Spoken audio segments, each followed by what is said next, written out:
Hi friends, ఈ వీడియోలో బంగ్లాదేశ్లో జరుగుతున్న అల్లర్ల గురించి తెలుసుకుందాం. బంగ్లాదేశ్ ప్రధాని దేశం విడిచి ఎందుకు వెళ్ళిపోయారు, అలాగే విద్యార్థులకు మరియు ప్రభుత్వానికి మధ్య సమస్యలు ఏంటి? మన ఛానల్ని కొత్తగా చూస్తున్నట్టయితే మన ఛానల్ని సబ్స్క్రైబ్ చేసుకోండి. ఇక విషయానికి వస్తే, బంగ్లాదేశ్ ప్రధాని దేశం విడిచి వెళ్ళిపోవడానికి ముఖ్య కారణాలు ఒకటి రాజకీయ స్థిరత్వం లేకపోవడం. ఇక్కడ ప్రజలు తరచుగా సమ్మెలు, నిరసనలు మరియు విభజిత రాజకీయ వర్గాల మధ్య గొడవలు ఎక్కువగా జరుగుతుండడం. ఇక్కడ మరో ముఖ్యమైన సమస్య అవినీతి. బంగ్లాదేశ్ చాలా కాలంగా వివిధ ప్రభుత్వ స్థాయిల వద్ద అవినీతి సమస్యతో ఇబ్బంది పడుతుంది. ఆర్థిక సమస్యలు, ద్రవ్యోల్బణం, నిరుద్యోగం మరియు పేదరికం వంటి ఆర్థిక సమస్యలు రాజకీయ స్థిరత్వాన్ని గణనీయంగా ప్రభావితం చేశాయి.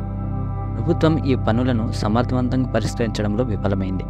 అది ప్రజల అసంతృప్తికి దారితీసింది. బంగ్లాదేశ్లో చాలా విద్యార్థులు తమకు అందించే విద్యా నాణ్యత విషయంలో నిరాశ చెందుతున్నారు.